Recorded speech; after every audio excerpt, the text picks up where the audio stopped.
I am Andrew Holt with City and State. I do the Director of Marketing and Events. I'd like to welcome you this morning to what is our third annual On Education Forum.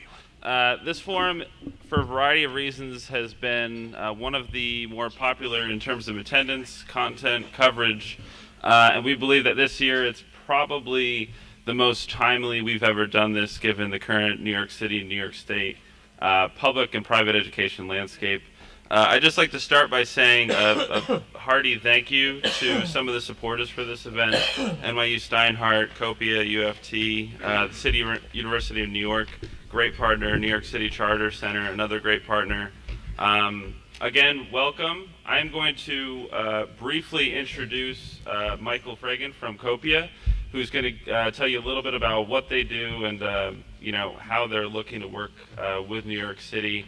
And then we're going to jump right to the discussion. So I'd like to invite Michael up. If we can have a round of applause. Thank you so much. Thank you, Andrew, and I want to thank City and State. It's become part of my daily routine to have those great videos at the end of the day. Usually there's a lot of colorful material to use when you end off the political day, so it's very nice of them to give the morning email, now the afternoon email, as well as the video interview. So a lot of good friends in the audience, people I've known for a long time, and it's really great to be here.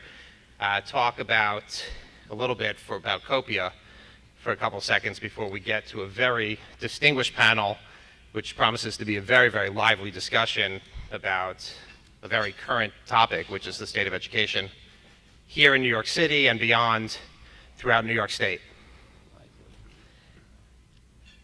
So there are challenges out there, I think, as we saw last week, particularly with regard to achievement gaps between schools, whether they be city schools, suburban schools, rural schools.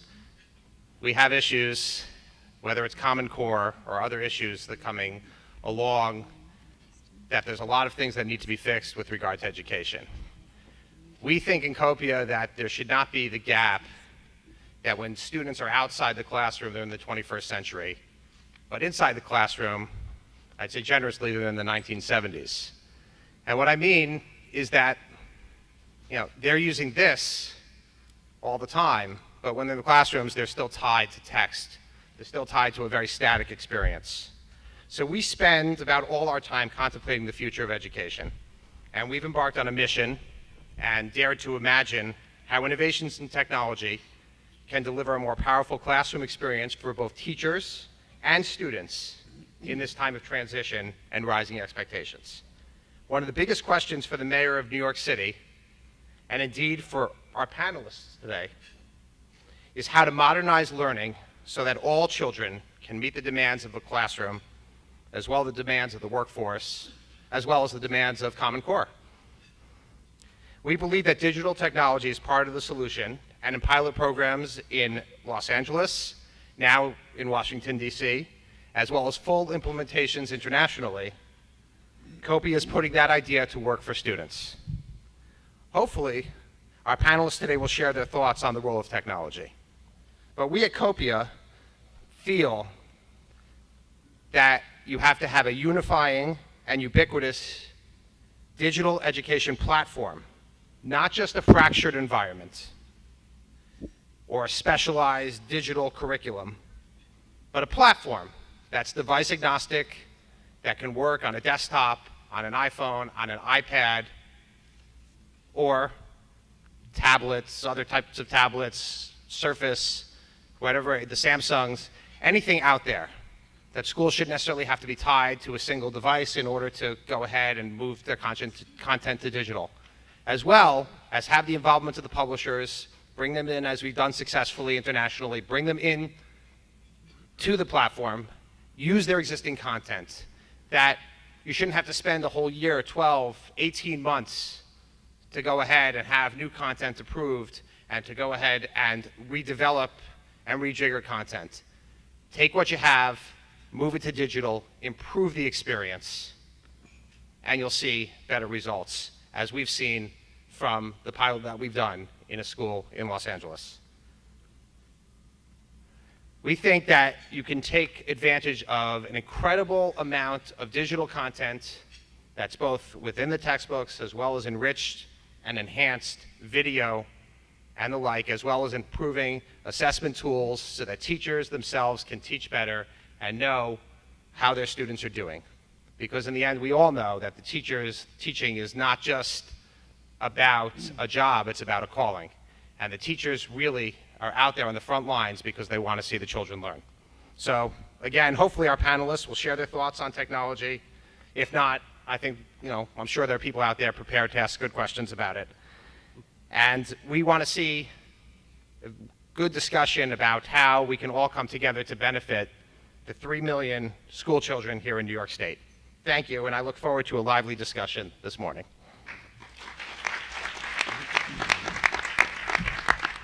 Hello, I'm Morgan Peckma, Editor-in-Chief of City and State, and I will be your co-moderator this morning.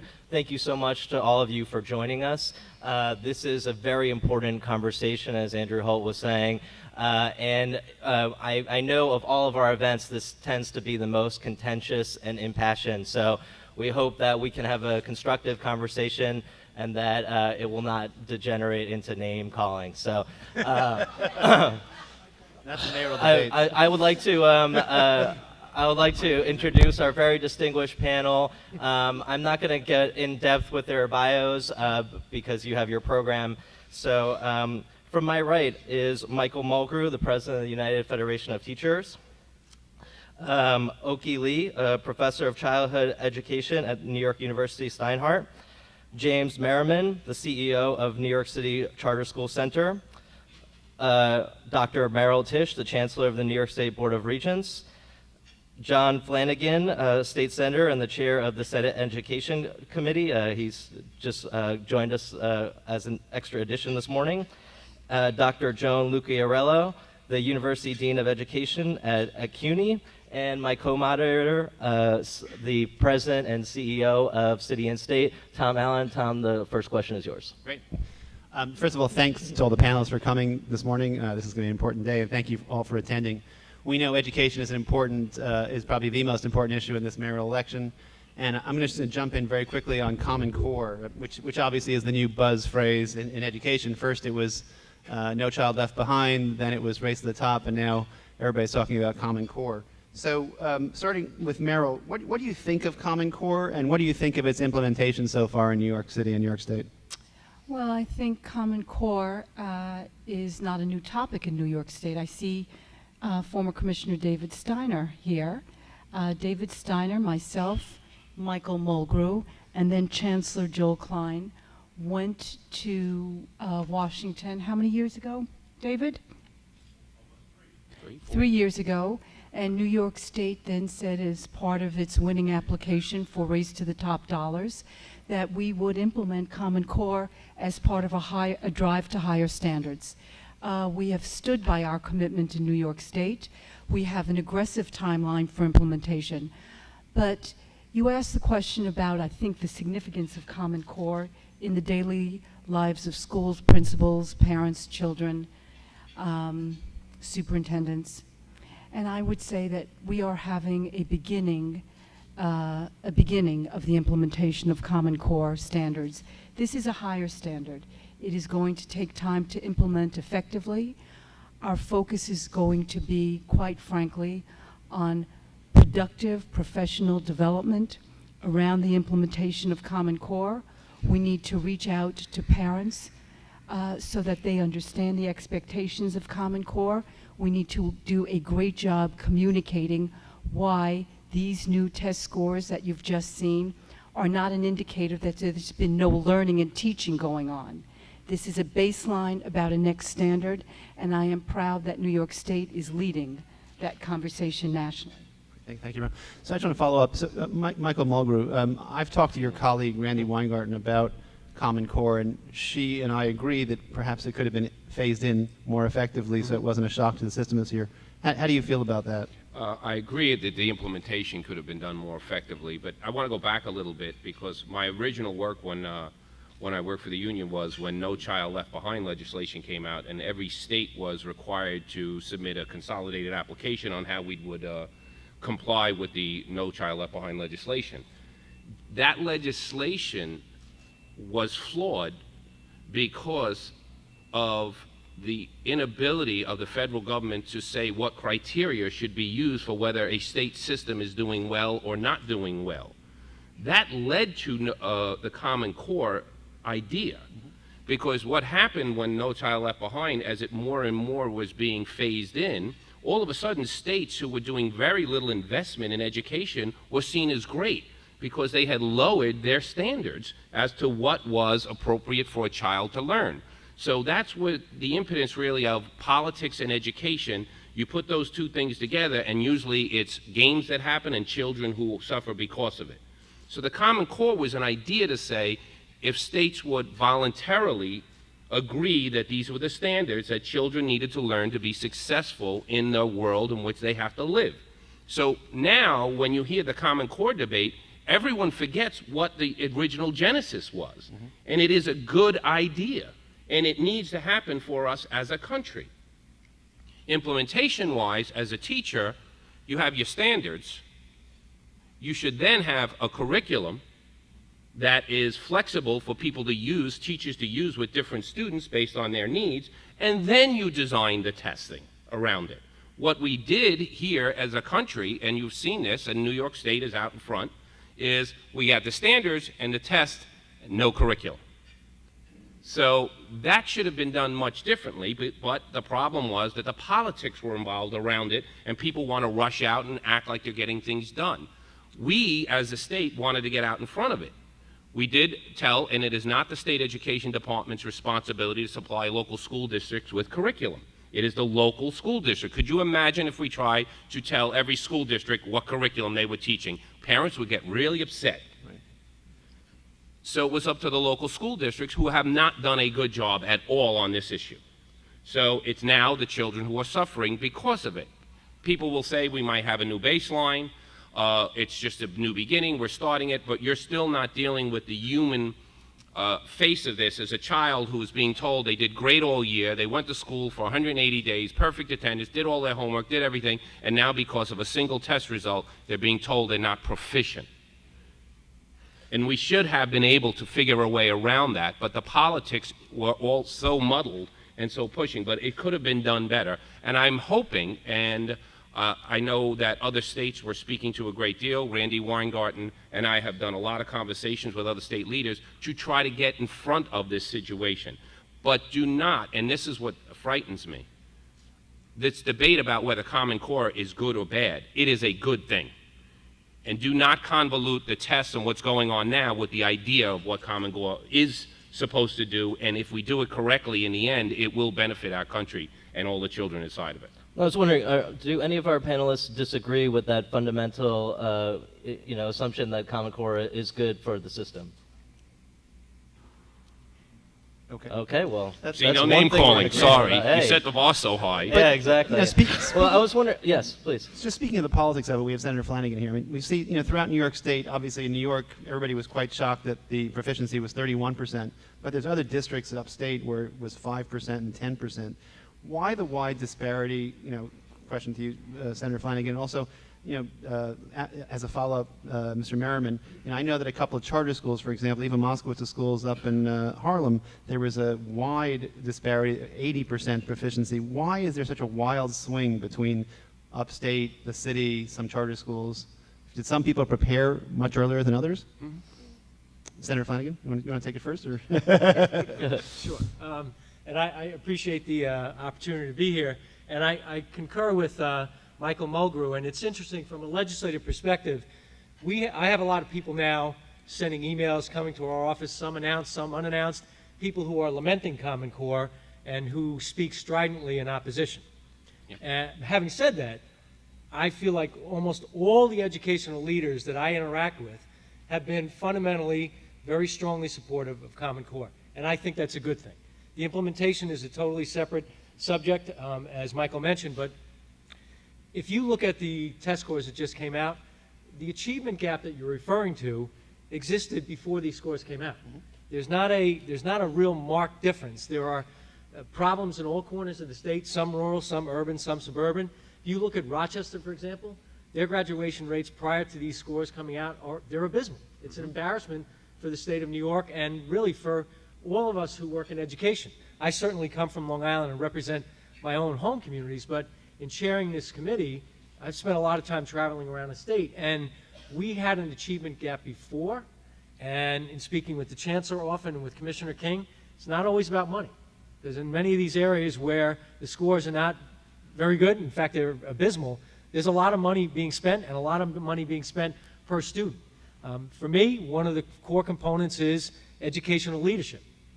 And how a school is run, how the administrators work, the quality of the teaching staff has a direct impact on what the achievement level will be. And frankly, it doesn't matter whether you live in Long Island or Plattsburgh or Buffalo. I think the educational leadership question is an absolutely critical one that continues to need to be addressed. Great. Jim, do you want to address sort of why some charter schools had such success with it? So, to be clear, some charter schools did amazingly well, and some charter schools did amazingly poorly on the exam. But I do think that chartering at its essence is the notion of a group of people being able to come together and set and create a school that they believe works the way a school should work. And the fact is, we have to look at what success is doing, particularly around literacy.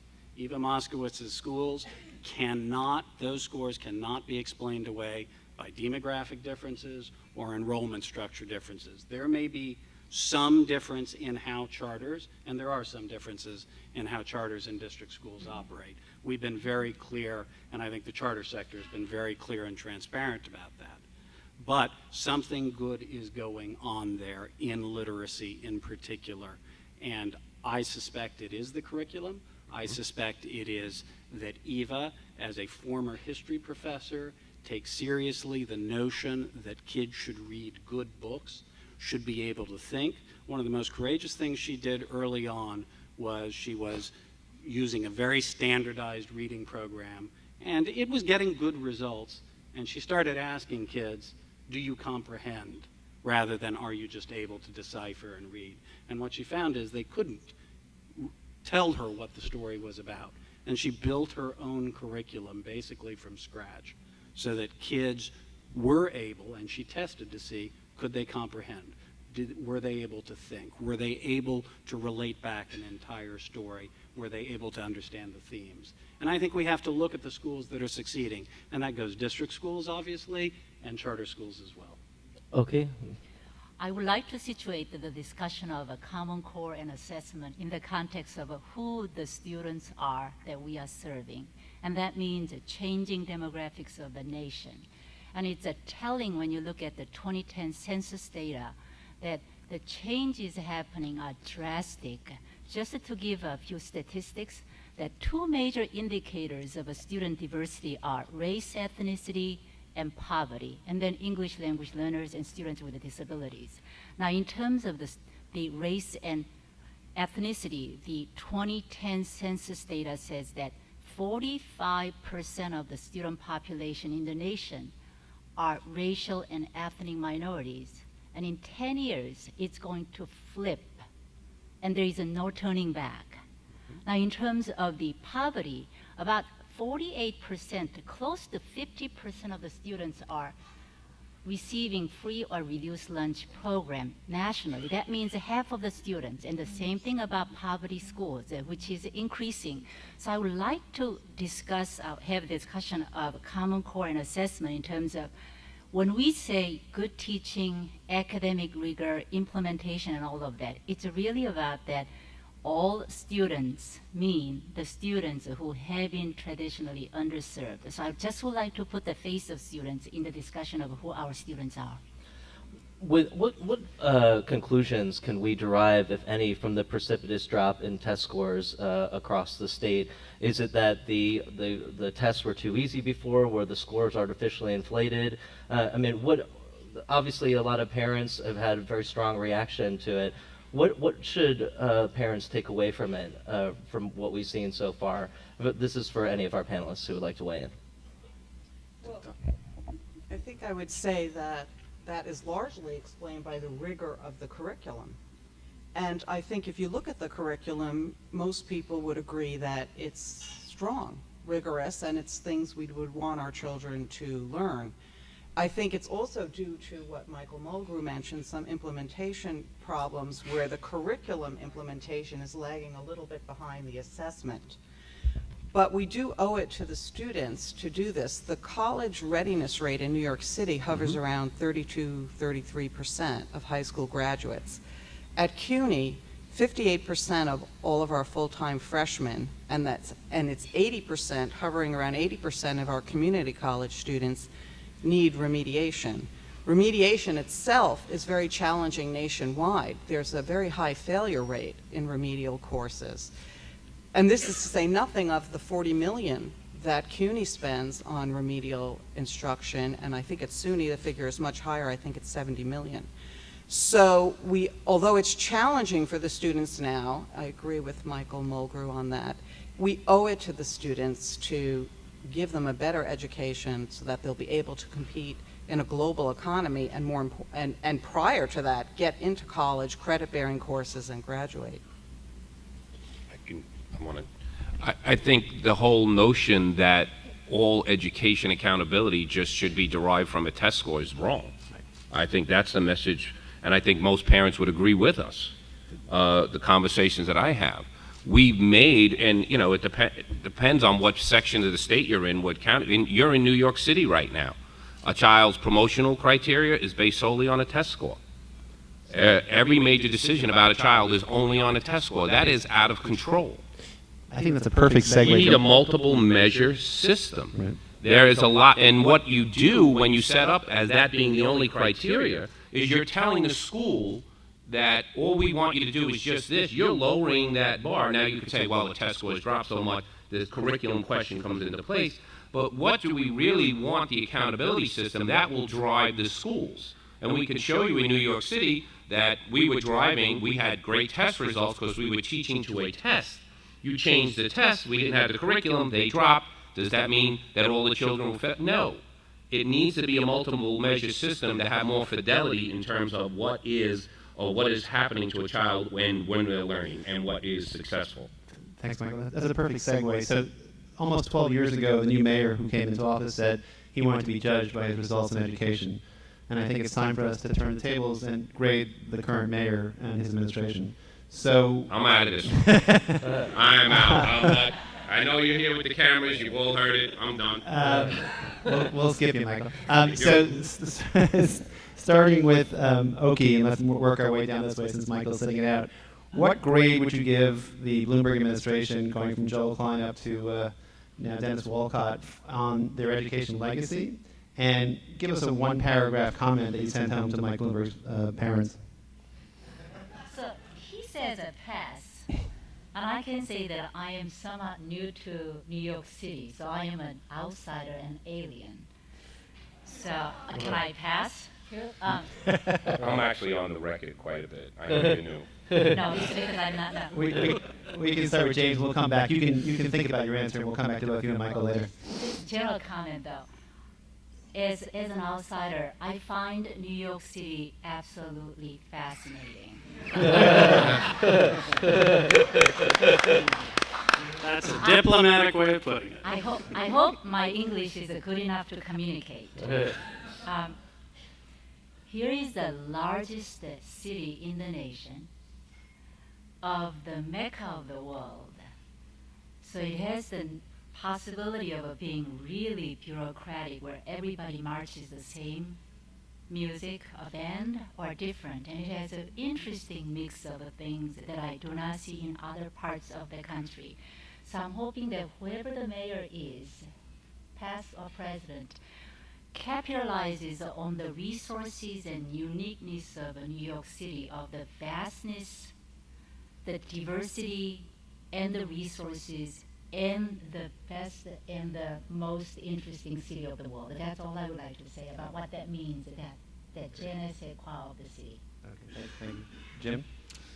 So I'm with Michael. I don't like to, I believe in multiple measures and not reducing to a single grade. So I'm going to pass on the single grade. And I've never been a fan of the single grade in the progress reports.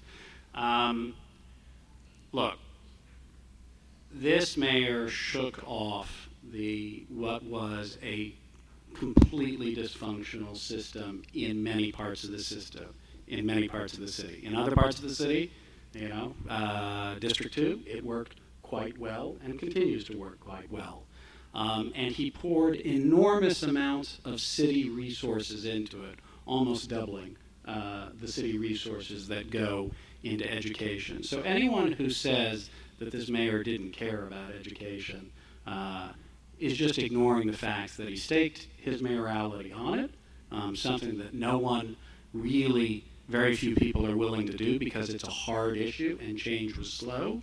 And he put money behind it and put attention behind it so that City Hall was focused on it. The results are what the results are. There are pockets of excellence, and as we see from the current test scores, there's still an enormous amount of work to be done. And what I do hope is that going forward, we build on that rather than tearing it down. Yeah.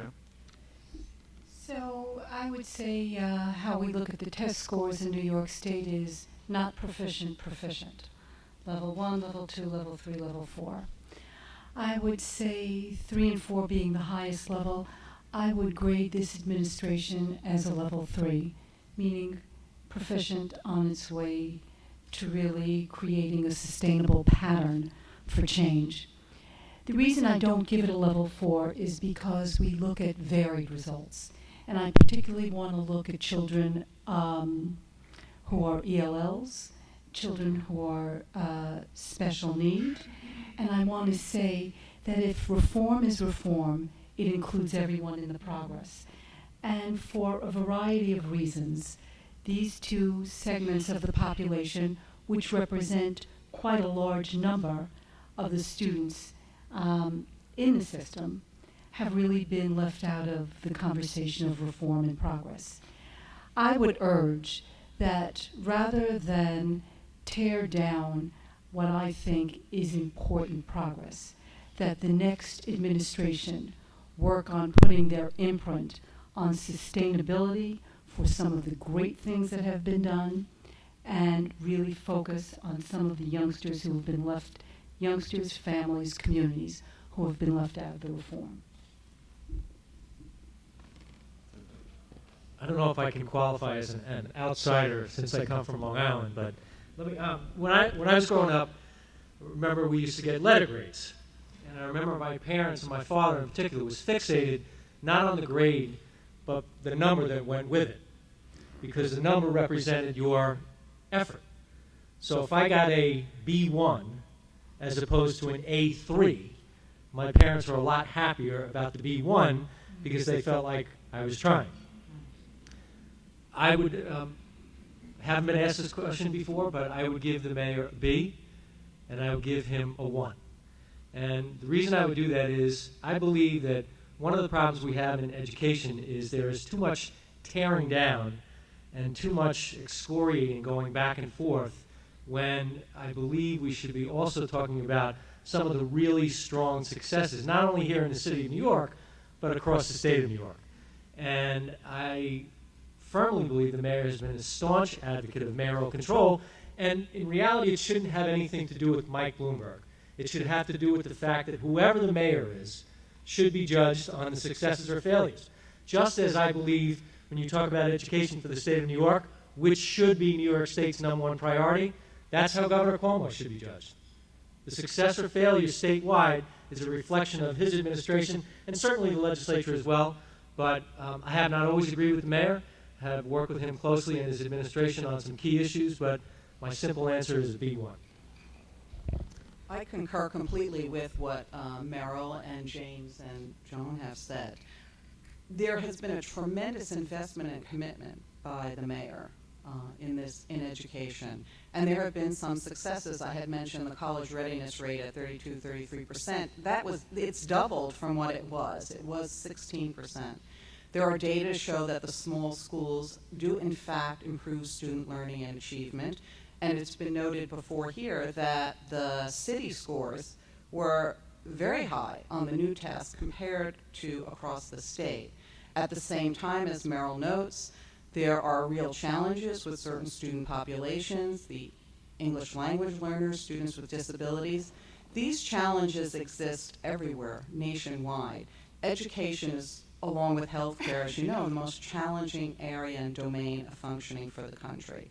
So I concur with everything that's been said. To ask a question that's a little bit less of a political minefield for our panelists, what, in terms of looking forward, a number of the mayoral candidates have asserted that education will be their number one priority, particularly Bill Thompson.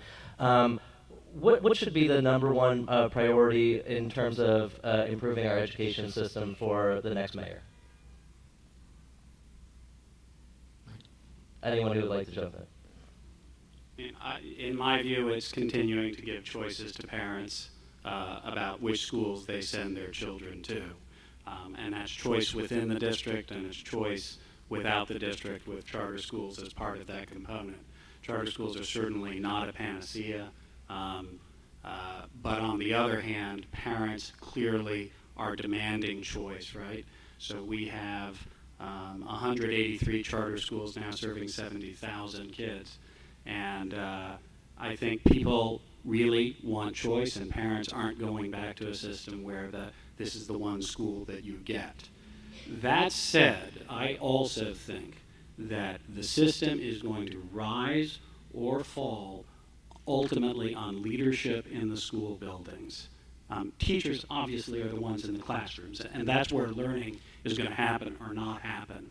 But ultimately, great teachers are partly made by their own efforts and partly by a team of teachers brought together by strong leadership.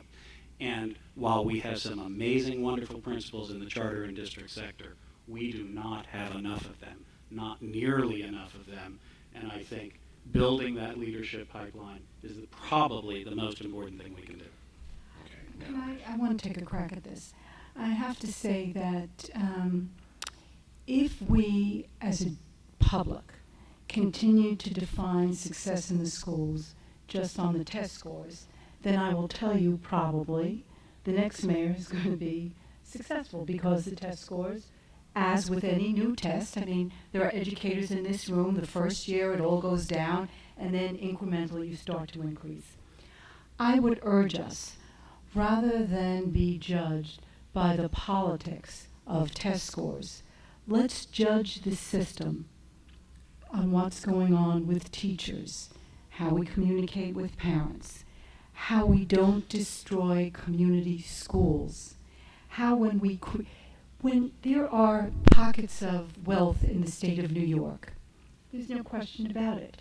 And every day, those kids get up, get on their bike, and ride for 3 or 4 minutes to their local community school. That is the hub of community life for families and communities. The destruction of schools within communities, I believe, is something that we should reconsider.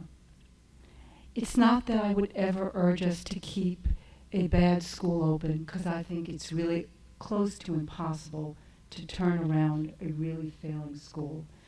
But I think what we need to do is we need to understand, just the way wealthy families need their children to be local, poor families need their children to be local. And let's invest in that. But let's get away from this discussion of everything being just the test score, because I could almost, who was it who called the shot? Which baseball player? Babe Ruth. Yeah, well, baseball's not my thing, but, he called that shot and he said, I'm going to hit it there. A year from now, God willing, if we're all sitting here, I promise you test scores are going up. If you're going to judge that as success, I would say you're shortchanging the system. Michael Mulgrew. There's an amazing opportunity for the next mayor here in New York City. We're struggling with education as a country. The changing of the demographics are extremely important. Newcomer children, especially here in New York City and some other large cities in this country, it's a very challenging population. They come in with different needs, different degrees of education. That's a population, as you correctly point, that's growing rapidly. the challenges of poverty. Like it or not, I know we wanted to make reform all about it. It has to be about the teacher, the teacher, the teacher. Poverty is a real challenge that can be overcome, but it is a challenge, and no one has really figured it out systematically anywhere in this country. So there's amazing opportunities because we're the largest school district in the country. But we have to base our policies off of research and not off of politics or political agendas or ideology. And that's what I would urge the next mayor to do more than this administration has done. Base it off what we know works, or something that has been tested and is showing promise, and then roll it out in a way where you're targeting the students and the teachers who are dealing with students specifically towards the policies or the practices that you know will help them. So in New York City, because we are so large, we have that ability to be flexible. And we really haven't taken advantage of that. We always tell them it's just the test score right now. The progress report in New York City is 85% is the standardized test score. There might be 20 other things on it, but the percentage is so small, it does not matter to the school. So I would urge the next administration, and I think, and yes, I'm putting a plug in, Bill Thompson last night said, I do not want to be the education mayor. I want New York City to be the education city and show the rest of the country what needs to be done. And I think there is that opportunity right now, but it has to be based on what actually has been researched, and we have to listen to experts and not just drive things based on political need or agenda. Well, I would like to follow up on that comment about the research and what we know more than politics and take the stance of being an academician at a university. We talk about Common Core and new assessments as a catchphrase without really looking into what Common Core is. We say that it's here, and assessment is coming, but without knowing what it is. Test scores and Common Core and curriculum really do not mean a whole lot because we're talking about the one entity from all different perspectives. So something that I would like to propose to everybody as an educated citizen as well as the parents and mayor is to look at the Common Core in English language arts. Actually, it has English language arts and literacy in social studies, science, history, and technical subjects. It's more than English language arts. It's a literacy. It's an informational text and text complexity. Also, Common Core math, and by the way, there is also Common Core science coming, as I was a part of the writing team, and I had the privilege of working with a very talented group of teachers addressing issues of diversity and equity about how to make science standards. So what I would like to propose is this. Just look into when your students, your children bring the homework and teachers. Common Core actually is quite rigorous. It's a new way of thinking about the curriculum. When you see, for example, Common Core mathematics, it's not about simply learning fractions, additions, and subtraction. It's about the reason abstractly, argue from evidence. How do you model? There are multiple ways, so it's not just a one answer. It's not comprehension of the text. There are multiple interpretations that you have to provide evidence.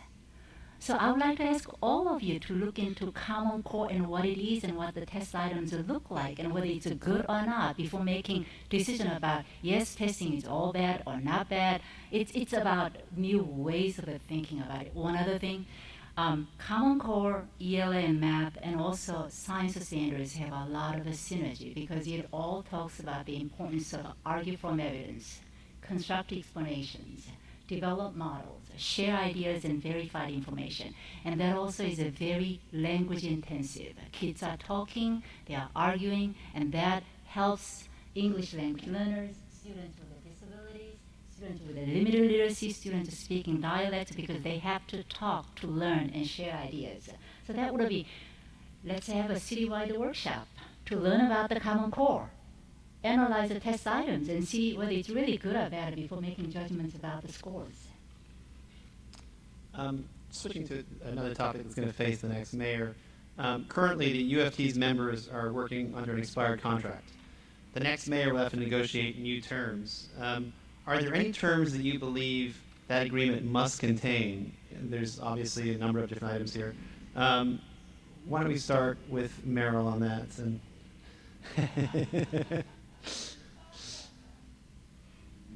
I'll start with Michael. Okay. I don't speak to the union contract, although it has to contain a very strong multi-measured evaluation system. That's for sure. It already does. I think your office might have had something to do with that earlier this year. And we stand behind our work. We'll be looking at that come October to see how that's rolling out. Look, I do not negotiate in public. I've never done it. I will not do it. But I will tell you one thing: it more of an understanding and support for what teachers do inside the classroom, and the teachers of this city deserve a raise. They work harder than ever before under ridiculous conditions, without much support from anyone, and I think it tells a lot when more and more of the teachers in New York City who have to drive, who sleep 3 nights of the week inside of the city because they all live in Pennsylvania because they can't afford it anymore.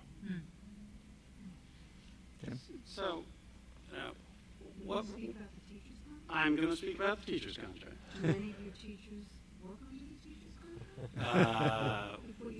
There are absolutely teachers who work under the teacher's contract, including the teachers at the UFT charter school. But what I'd say is two things. Number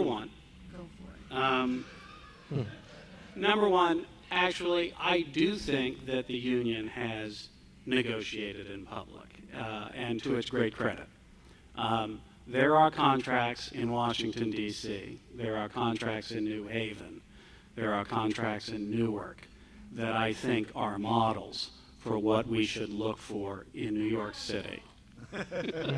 And I think there are also contracts that the UFT has negotiated with charter schools in New York City, the formerly known Green Dot School, as well as a number of other schools. And I think those are learning experiences for both the city and for the union about what the next contract looks like. And it gives more flexibility. It's shorter. And I think if we can do it for a single school, a 40-page contract, I don't know why we can't do it for the city as a whole. Oh yeah, please, Senator. Yeah, I want to slightly go back to the last question about the next mayor and tie this in. Obviously, good faith negotiations and compromise should be the order of the day, no matter where you are. But in terms of the next mayor, and I'm saying this from a state perspective, it's very important that the new administration maintain its commitment to funding at the local level. Mm-hmm. You can rely on state and federal dollars, but there's got to be a very strong commitment from the city of New York. And I'm not suggesting that hasn't happened, but moving forward, the city has to ante up, and the state certainly should be doing that as well. The other part is recruitment and retention. In listening to a lot of people, including Michael Mulgrew and Randy Weingarten, two components. And I do think this should be part of any contract. We are losing really good quality people in the education field. Correspondingly, I'm not sure we're attracting as many of the top tier people that we would like. There's been a lot of discussion about that in the Governor's Education Reform Commission. In my opinion, that has to be part of the discussion, the negotiation, and whatever deal may come about, because when 50% of the teaching profession leaves within the first 5 years, there's something fundamentally wrong with that. And that just is not New York City, but I think it's more acute in some ways, because a lot of people try and leave the city and come out to areas where I live and represent, and we shouldn't have a brain drain for our students, and we shouldn't have it for our teachers as well. I'm glad you brought that up. Can I follow up on that? Michael, I'll ask you to address this. You're the moderator, so there was a report that came out in 2010 by the NCATE, the organization that accredits education programs, and I believe, if I'm not mistaken, Randy was on that panel, that suggested that schools of education should follow a medical model of training teachers, that teachers need more classroom training before they get into the classroom. clinical. It's clinical training, sort of the same way that doctors do internships. That report seems to have largely been ignored. 3 years later, now we're talking about evaluating education programs in the city. Why was that report ignored, and what can we do to make sure that we get that back on the table? Michael? I would go with CUNY. Okay, great. I'm not sure why you say the report was ignored. Well, not by the schools of education, not by the state of New York. We all agree in higher ed and at a state education department that clinical skills need to be enhanced in preparation.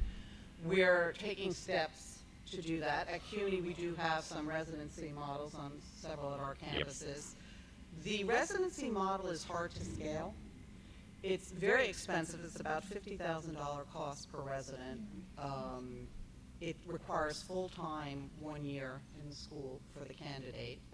So we have to use other means to enhance clinical training. We have received $3.5 million from the State Education Department for this purpose, and also to integrate the Common Core state standards into our instruction. So we are taking other means to prepare and enhance the clinical skills of candidates. We are preparing them for a new performance-based assessment that is a video of their student teaching. We are revising the curriculum to integrate the clinical experience better into the coursework, many other steps. So it hasn't been ignored. It's been taken very much to heart. Where we can implement residency programs, we will. Keep in mind also that the medical model, there are many fewer doctors prepared each year than teachers. And there's an infrastructure set up there of the teaching hospital where residents step right into that. That infrastructure is not yet established in the education field, and perhaps that's something that the state can think about doing in a systemic way. But I want to assure you that it has not been ignored, been taken. Thank you. The clinical piece is the pivotal piece. I graduated from CUNY with my degree in education. I walked into the classroom and I was not ready. I understood all the developmental steps, the different things on formatting a lesson plan, how to do all of the different issues, the classroom management piece. This was quite a while ago. Those are the things that were the greatest challenges to me as a new teacher. I needed more time inside of the classroom. You've heard David Steiner, when he became commissioner, was someone who right away went right at this issue.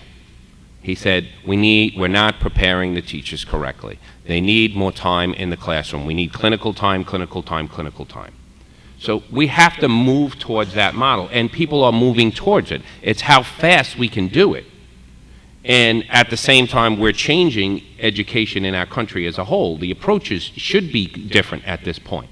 But getting people, candidates who have this calling to be a teacher inside of a school building in a real-world situation, getting them there faster is much more helpful in terms of preparing them. We have certain programs. We have the Success Via Apprenticeship program in New York City, which we were doing for specific licenses for about 25 years. Their retention rate is over 85% over a 25-year period. That's unheard of, and it's because they literally spend 3 years inside of schools before they receive their teaching certificate, working one-on-one with teachers. So, and it's how do we arrange that flexibility? I know that my union is more than happy because we built in flexibility inside of our contract where if we have school buildings who want to bring in education students to work in a more meaningful way, we would do that in a heartbeat. Because then we know in the end we have someone who has a much greater degree of success when they get into the profession, will stay in the profession, and we're not losing our successful people, which we are doing right now. We are absolutely losing some very talented folks. Even if we do track them, and there's all sorts of different research and reports out there, even if you're tracking them, there are people who just come into the profession, say, you know what, this is ridiculous, I'm not supported, I never thought I'd be treated this way, and I'm leaving. And they are some of our most talented teachers. You always hear about science and math. We produce enough science and math teachers, they just leave quicker.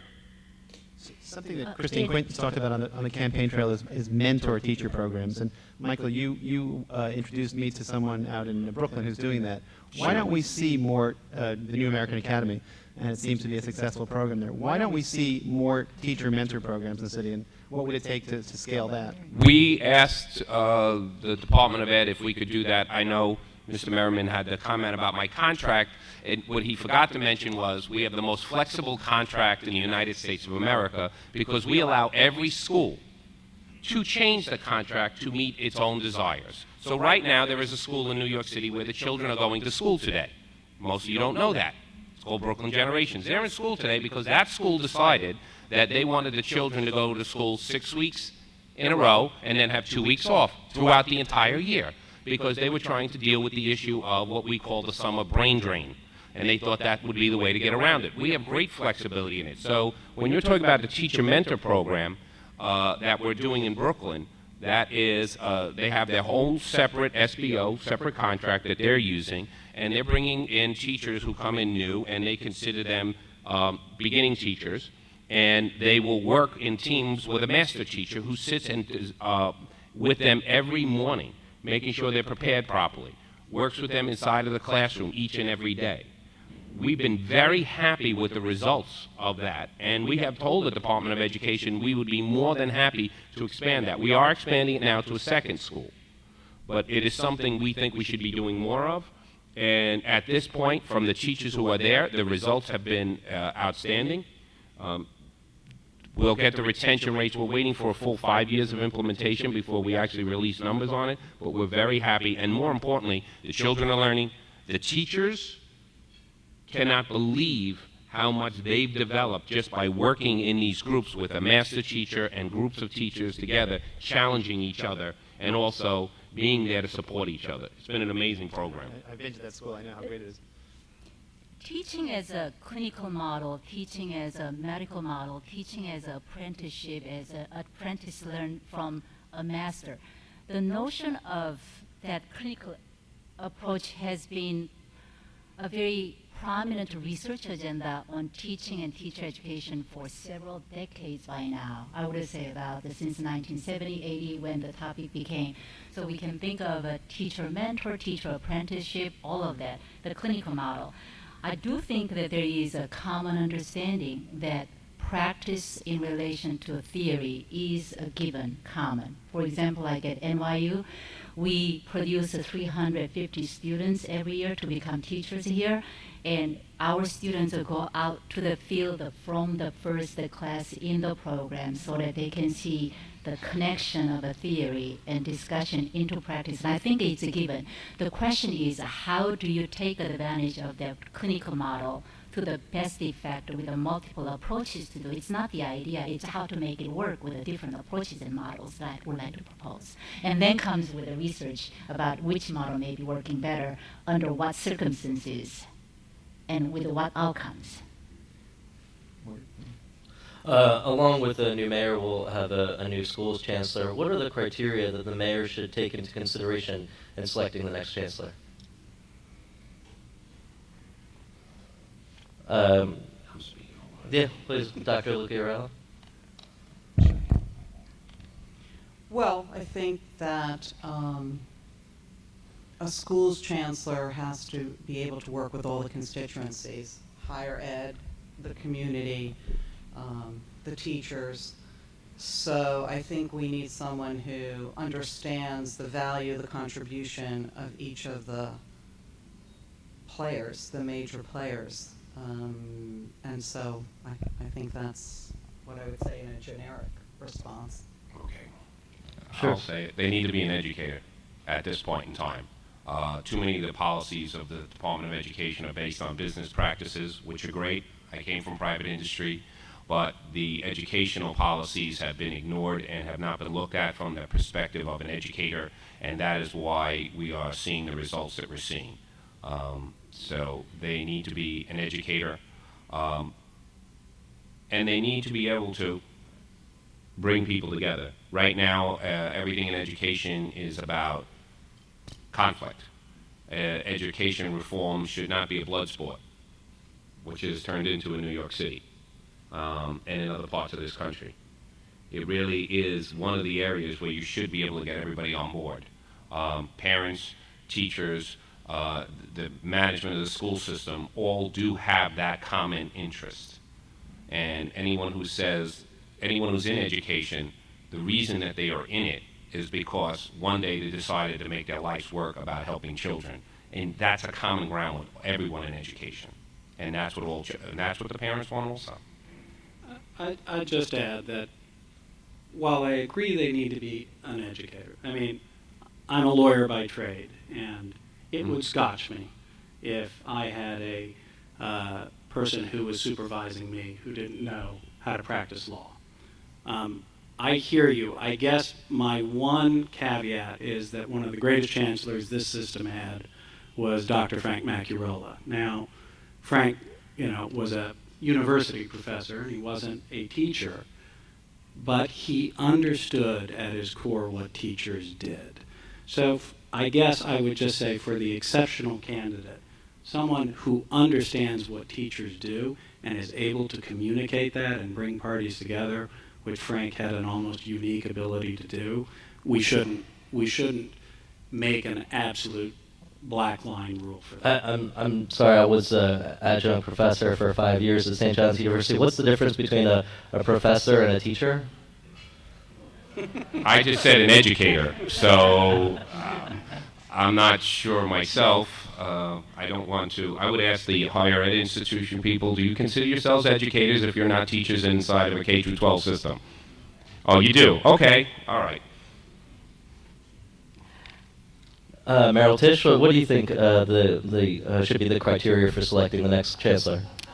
Well, I think that strong mayors deserve the chance to put their own team on the bench and in the field and then be held accountable. I think that anyone who is going to become mayor, he or she, I think that they are well aware of what the issues have been, what the challenges have been, what the challenges are going to go forward. And I would suspect that he or she will choose someone who understands the significance of the issues. I don't believe that you can micromanage a mayor's choices and then expect the mayor to be accountable for those choices. I believe in strong leadership, and I believe that strong leaders need to be held accountable for the people who become the face of their policies. I'm sorry, I got to jump in again. Take our individual arguments and put them aside. 2/3 of the people in New York City are not happy with what this administration has done with education. That's not my numbers, it's in the papers. I want the next chancellor to be highly successful. We all do. What would happen if the next mayor named a non-educator as chancellor? What would happen their first day in the job? People would be outraged and say, oh no, not again. And part of being responsible in terms of running this city is, if you're bringing people in, you want to create an atmosphere, the best atmosphere for that person to be successful. That's what you do as a teacher. You do that for your students. You try to create an atmosphere where they can thrive. Let's just not be naive here. Because of the public's very loud acrimony towards what has gone on here, if you bring in a non-educator again, I think you're putting that person in a very difficult position from day one. Are there any specific suggestions any of you would have of a short list for chancellor? I was asked this question when I was running, and I jumped in. What'd you say? Linda Darling-Hammond from Stanford, Jennifer Rabb, Hunter College, a couple of people like that. Any suggestions from the panel here? Any names? I mean, you say an educator. Who would be an example? Not necessarily. If I name someone right now, they're off the list right away. So I could just name a bunch of people I don't want. Talking about the mayoral candidates, Bill de Blasio has made the need for universal pre-K a real focal point of his campaign. How important is universal pre-K to improving our system? Let me go here. Universal pre-K has been at the heart of the reform agenda in New York State for a really long time. New York State places a really large bet in dollar amounts on universal pre-K.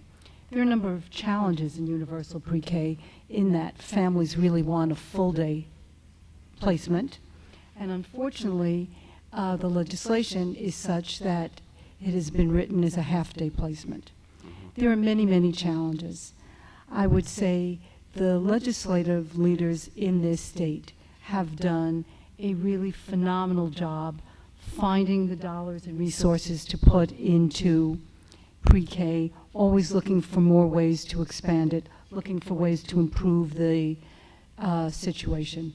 Unfortunately, in New York City, over the last couple of years, due to a variety of circumstances, New York City actually sends a lot of pre-K money back to the state because families want full day and because of space shortages.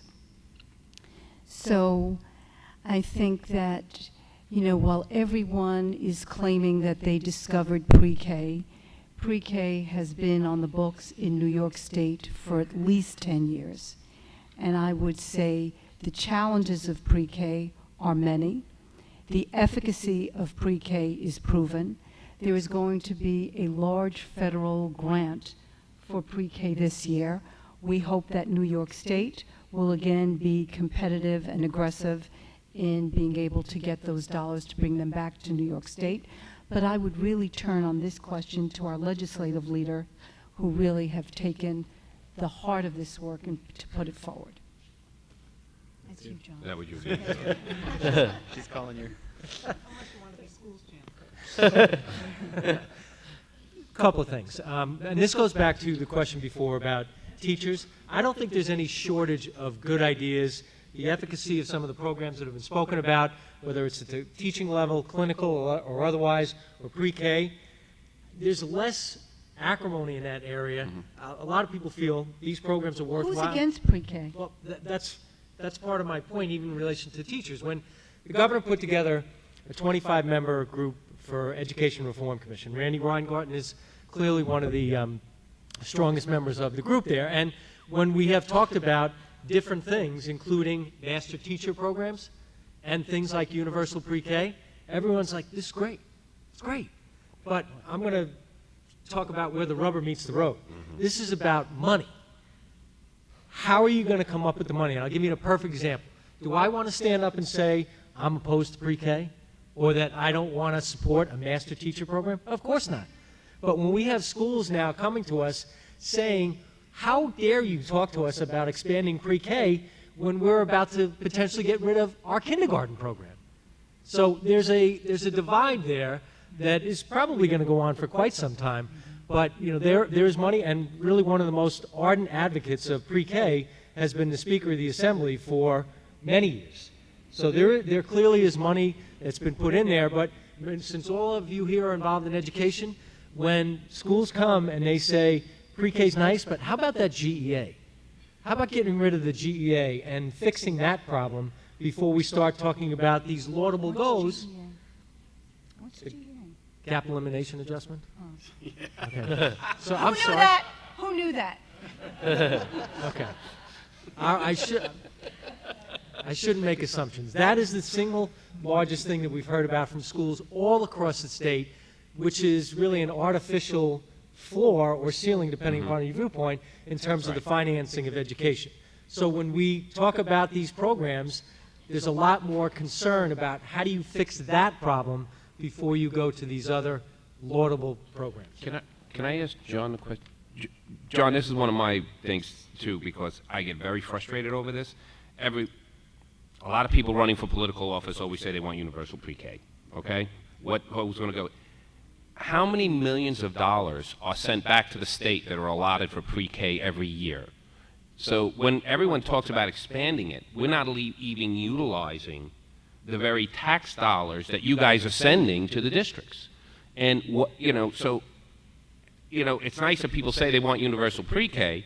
You guys are putting the money there, which you've done.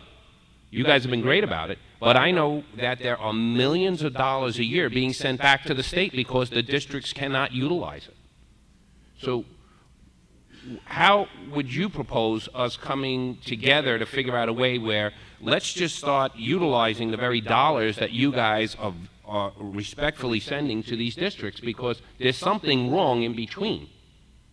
And it's very frustrating to deal with it. There is something wrong. I can't say Albany's not doing the right thing. They're sending the money. The districts can't utilize it. They send some of the money back, and there are thousands of parents who want their children in these programs, and they can't get them in. So if those three facts are true, which we know they are, then how come we can't come together to figure out how to fix that? I'm only speaking for myself, okay? I just want to be clear. This is a much more acute problem in the city of New York as compared to the rest of the state. There are tens of millions of dollars that go unspent. And in a way, that sort of goes back into the general kitty, if you will.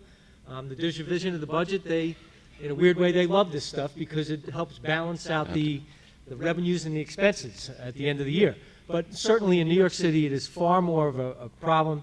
And in my experience, and I certainly could be wrong, it is largely related to space, the availability of appropriate space, which is probably an ongoing issue for the city generally. The districts that I represent, and certainly sort of the more suburban districts, it's less of an issue. I think that the other problem is that most schools want to have a full pre-K program, not a half pre-K, as Merrill has spoken to. But when we have these debates, we have arguments about flexibility. And one of the things we've tried to advocate, and this is not a value judgment, the Assembly does not agree with us, if you can't use the money for pre-K, why can't you use it for AIS services for kids in first and second grade? Academic intervention services. He waived simultaneous translation. That's why I bring her with me. I'll just add, I mean, people say, who can be against pre-K? I don't think anyone, but I know there's a large contingent of folks, unfortunately, that are against charters providing pre-K. Right now, we're not legally allowed to provide it. I think that's something that should change, too, because I know that charter leaders, just as district principals, are eager to get kids in earlier and get them up to grade by kindergarten. So since we're running short on time, I think we need to turn it over to the audience for questions and answers. Please, when you get up and ask a question, identify yourself. Campbell? This is for me. Hi, I'm Campbell Brown with the Parents Transparency Project. My question is for Mr. Mulgrew. I'm in shock. As I'm sure you know, over the last 7 years, 128 school employees have been, or DOE has attempted to fire them for inappropriate sexual behavior with children or sexual misconduct. Only 33 were fired. In many of these cases, arbitrators found employees guilty of doing things like simulating sex acts with kids. And they weren't fired. And this is largely due to a loophole in the contract. Will you pledge today, when you renegotiate the contract? Are you asking me a question or asking me to pledge? I'm asking you how you feel about this. Why? Okay, I'll answer it then. And will you make a pledge to change? I'm not, Ms. Brown, no offense, I don't pledge to you. Thank you.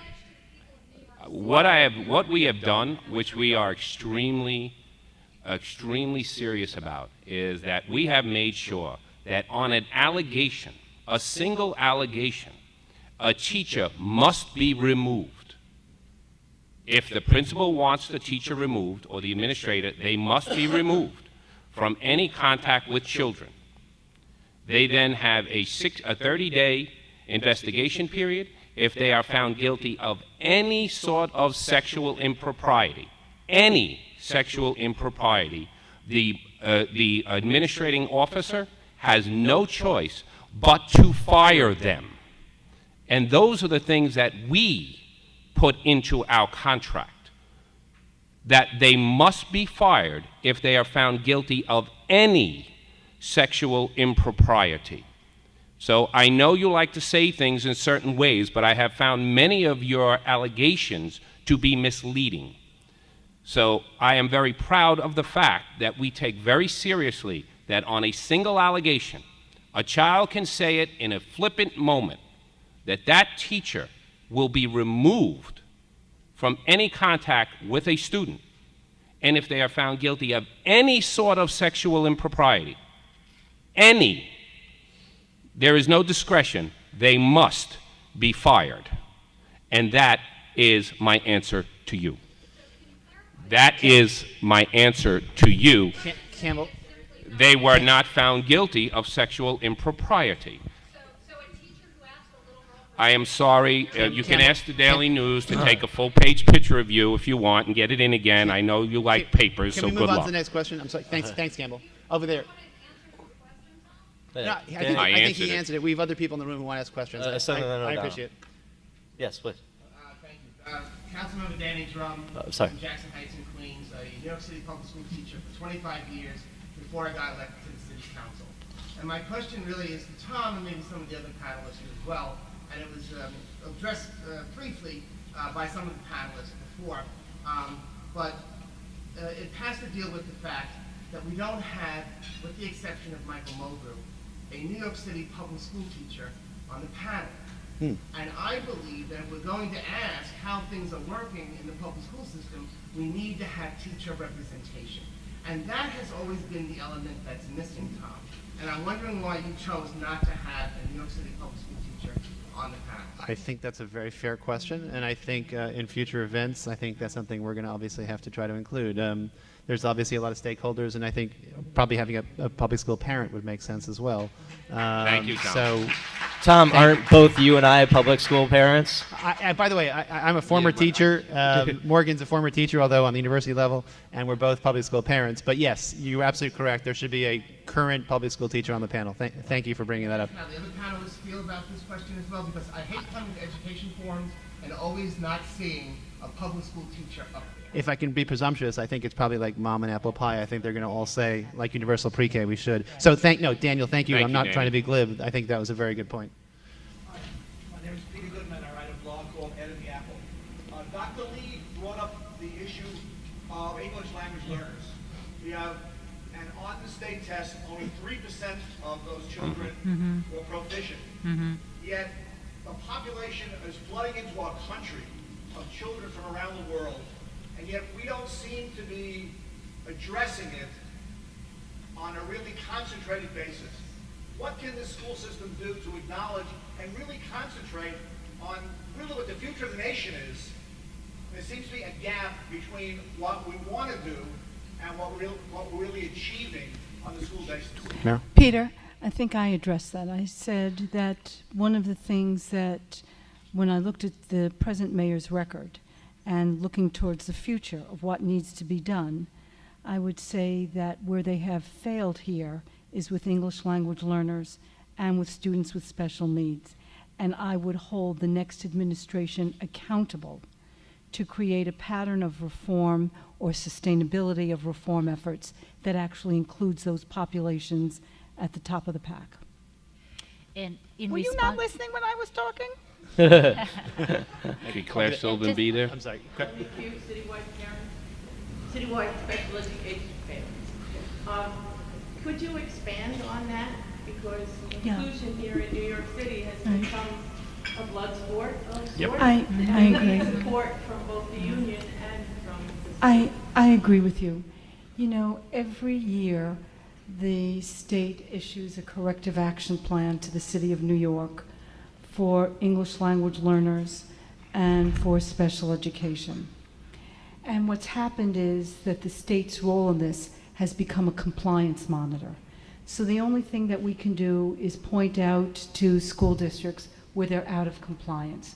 What we really need to do, if we're going to include these populations at the heart of the reform efforts, is actually to go beyond compliance and to rethink perhaps how we test these kids, how we graduate these kids, how we create patterns of multiple pathways to allow students of different sectors of our population to proceed through the school system, to come out at the other end with a graduation certificate that's worth something. And so I really believe this. I believe the time for thinking that simply compliance with federal regulation and state regulation is going to impact the lives of these kids at all.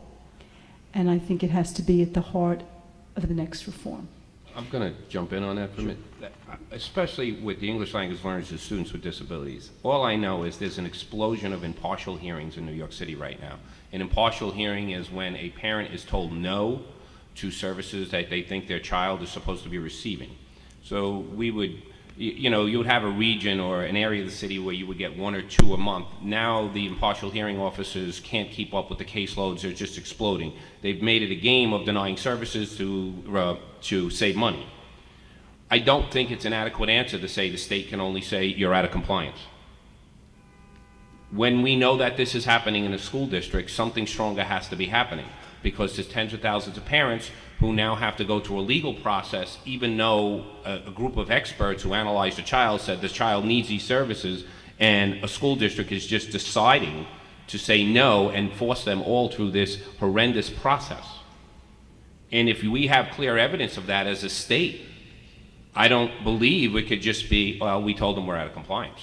I think something stronger should have to happen. I also, wait, there's also one more thing you all need to know.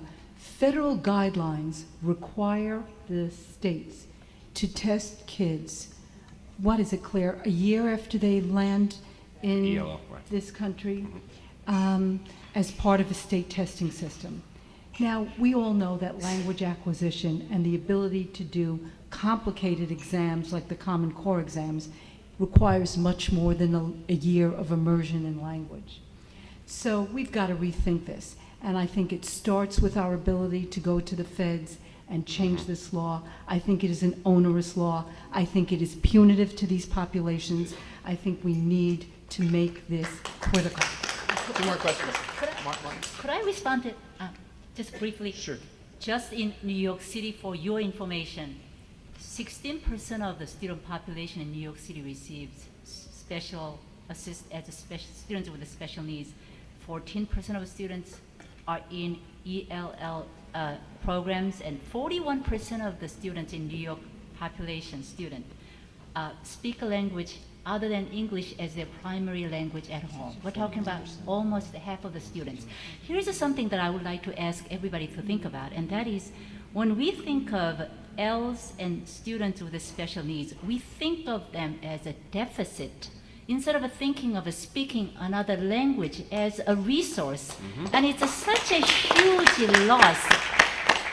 I consider myself as an L who would like to function, contribute to society, because I know another language and I know another culture and I can adapt. And we need to change. One typical example in federal guideline, it is still limited English proficient as a limited. Instead, then it becomes English language learners, and someone flipped the coin of term left into language enhanced pupils. It's all about the way we think of our students as resources rather than deficit. That's a great Oh, comment. I'm sorry, Tom, just one quick question. You know, we started off this conversation talking about technology and whether technology's place in education.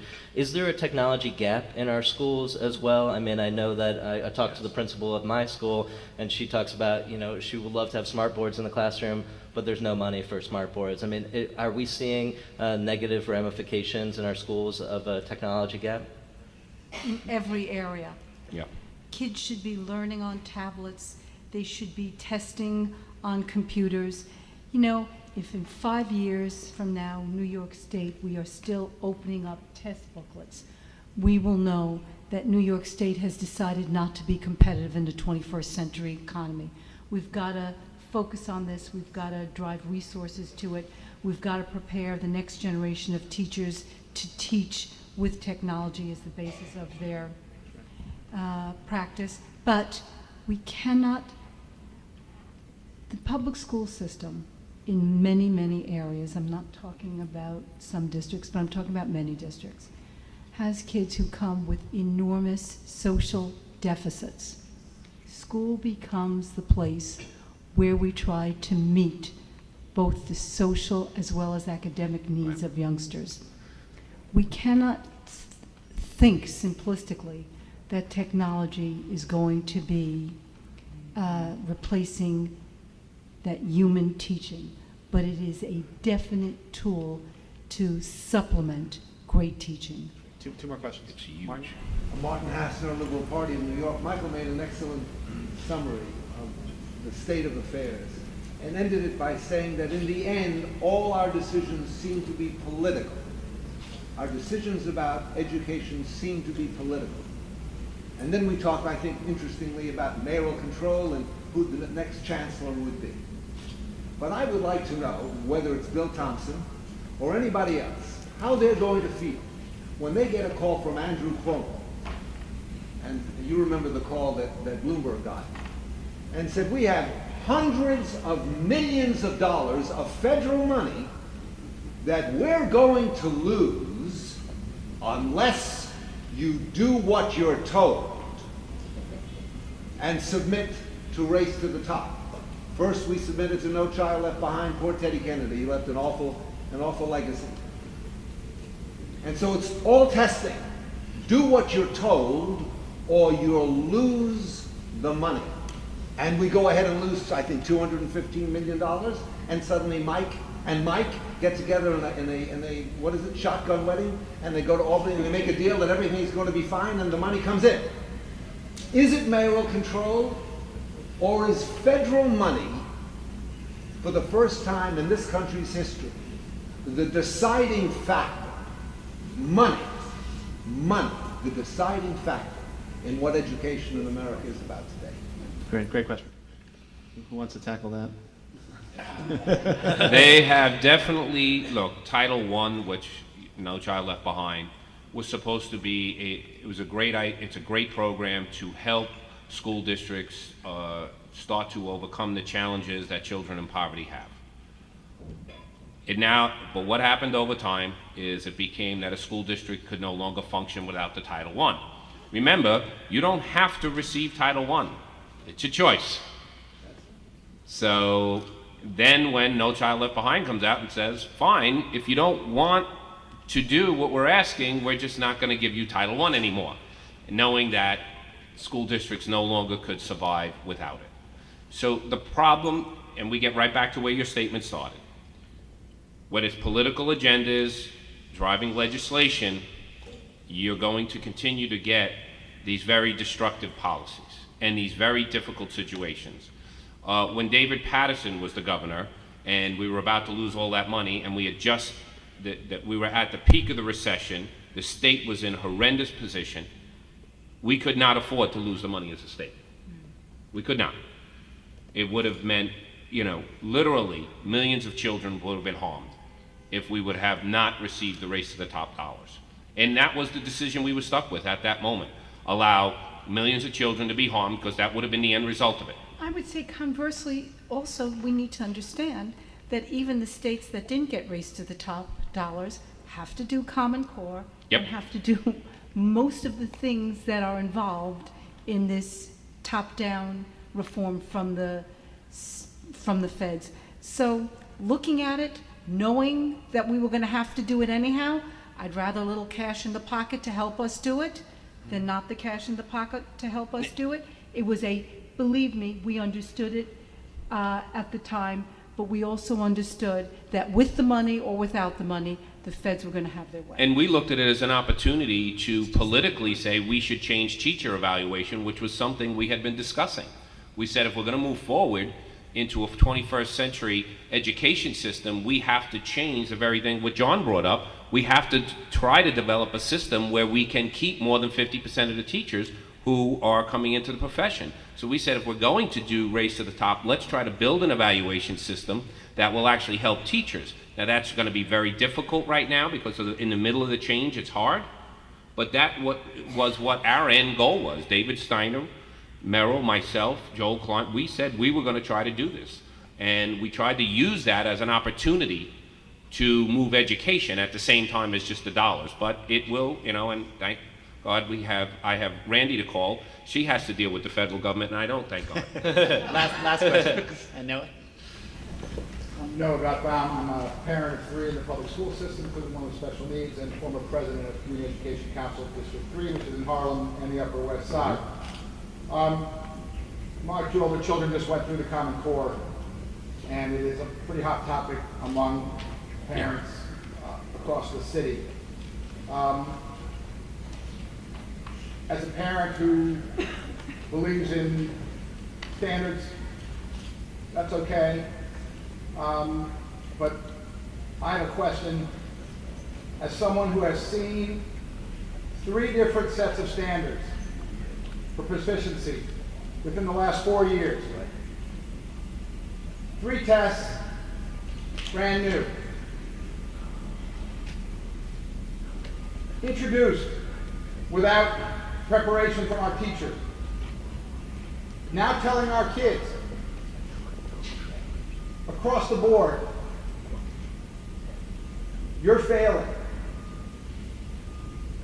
Telling 97 out of 100 English language learner kids, you're a failure. 95 out of 100 kids who are in special needs, you're a failure. Changing standards every couple of years. How can we, as parents, trust our administrators to prevent this? And how can we believe that this is nothing more than snake oil, the next great thing? When we see beyond that, Pearson can't get its act together to provide tests that work. We can't even get the curriculum there. We can't even get the books. How can we trust you as parents? That's my question. Who wants to tackle that upbeat question? Sure. Your policies. I take serious issue with one of the statements that you made. While there is a gap, I'll certainly acknowledge that, I don't believe that these children should be characterized as failures. As a legislative leader, as a parent of 3 children who have gone through public school, my own kids had their challenges, and I don't think any one of these children should be referred to as a failure. So I think the level of the dialogue and the discussion has to be in a positive vein, and how do we take something that needs improving and move forward. Having said that, I agree with your frustration. I have often said when I've gone to different parts of the state, if you and everyone else knew what the rules were going to be, I'll pick a time, for 7 years. You don't have to love exactly what it may be, but if you know what the rules of the game are, it makes it a heck of a lot easier. I share your frustration about the evolution. I do think Common Core is an important component of our future educationally, competing in a global and international economy. And I'll make this one distinction. The legislature plays much more of a role in terms of financing than it does as opposed to educational policy. Educational policy is set by the Board of Regents and administered through the State Education Department with a lot of overlap with the federal government. But the reality is that State Education Department and the Regents are ultimately responsible for the policies that come forth in the state of New York. Very quickly, we will be having hearings over the next 2 months on Common Core testing and privacy. One of those hearings will be in New York City. I'm sure, Mr. Gottbaum, that you will find out about it. And I'm going to guess that you will probably show up. Parents be invited. Parents will be invited. I can guarantee you that. And a child is not a test. That's what has happened here. That's where we started this conversation. It was everybody's talking about test. A test is supposed to diagnose a child's deficiencies and strengths on what they have learned. So first you have to make sure the test is actually testing what a child has learned. So that's why you hear curriculum so much. But we keep going down, as we're having this debate, we keep sliding down this hill that we're characterizing the child's test result as the child, and it is not what it should be. Outside of New York City, it is not required that a child be promoted based off of a test score. Those are federal reports that have to be sent to the federal government. It's only in New York City where you have that. But outside of the city, you're a parent, you want to see your child's not proficient? No. The whole language around it is horrible. We've taken testing into a place it should have never been. Researchers will tell you not to use it in these ways. Is a test evidence of a portion of a child's learning for a school year? Yes, when it's done correctly with curriculum. Should it be the determining factor on anything about that child's life? Absolutely not. And that's where we have lost this discussion, and that's where we need to bring it back, because your children should not be facing what you just said. And that's it. I'd like to thank all of our panelists, Michael Mulgrew, Oki Lee, James Merriman, Merrill Tisch, John Flanagan, and Joan Lucchiarello. Thank you so much to all our panelists. If we could have a round of applause.